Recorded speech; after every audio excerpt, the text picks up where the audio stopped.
Kalunos-lunos ang sinapit ng mga sakay ng isang tricycle na nasagi na ng kotse na salpok pa ng isang truck. Dead on the spot ang driver ng tricycle. Ang insidenteng nahuli camp tinutukan ni Ivan Mayrina. Masdan ang tricycle na ito na bumabagtas sa Jose Abad Santos o Jasa Road sa Lubao, Pampanga bago mag-alas 6 ng gabi nitong Martes. Sa gawing kanan nito, paparating naman ang isang kotse na mag-overtake mula sa kanang linya. Pero dahil may nakaparadang isa pang kotse sa kalsada, pinilit ang kotseng kumaliwa. Nasagin nito ang tricycle. Na-sideswipe nung kotse yung side wheel ng tricycle dahilan para pumunta doon sa kabilang linya ng kalsada at binangga po ng paparating na Isuzu elf truck. Nagkalasog-lasog ang tricycle. Tumila po ng mga sakay nito. Dead on the spot sa aksidente ang tricycle driver na si Mario Manuel. Sugatan naman ang 3 pasahero niya, ang mag-asawang Alfredo at Eleanor Diwa at anak na si Elaine. Ligtas na sila sa ospital. Sa mga litratong ito, kitang-kitang matinding pinsalang tinamo ng mga biktima.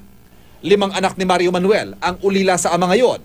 5 buwang buntis naman ang kanyang biyudang si Annabel. Sila po nag-aanap buhay. Wala naman po akong trabaho, lagi lang po ako dito sa bahay. Ngayon po inaano ko po sa...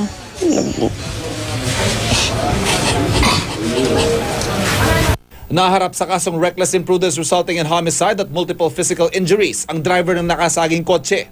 Hindi talaga ako paunahin sa kanila. Talagang walang kagustuhan at pangyayari doon. Hindi ko sa akalain na ganun pagkakasabi ko sa kanila, ganun yung magiging resulta. Ang driver ng truck pinawalang sala ng piskalya dahil wala naman daw naging kapabayaan. Hindi raw mangyayari aksidente kung hindi nasagi ng kotse ang tricycle. Alas 11:30 naman kagabi, patay din ang tricycle driver na si Wilson Perez sa isa pang aksidente. Sumalpok ang kanyang tricycle sa papalikong cargo truck. Tumigil ang truck sa inner lane ng Jose Abad Santos Road pa rin para kumaliwa. Ang Jasa Road o dating kilala sa tawag na Olongapogapan Road ay 4-lane highway na bukas sa lahat ng uri ng sasakyan at itinuturing na accident-prone ng bayan ng Lubao.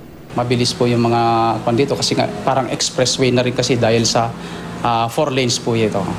Ivan Mayrina, nakatutok, 24 oras.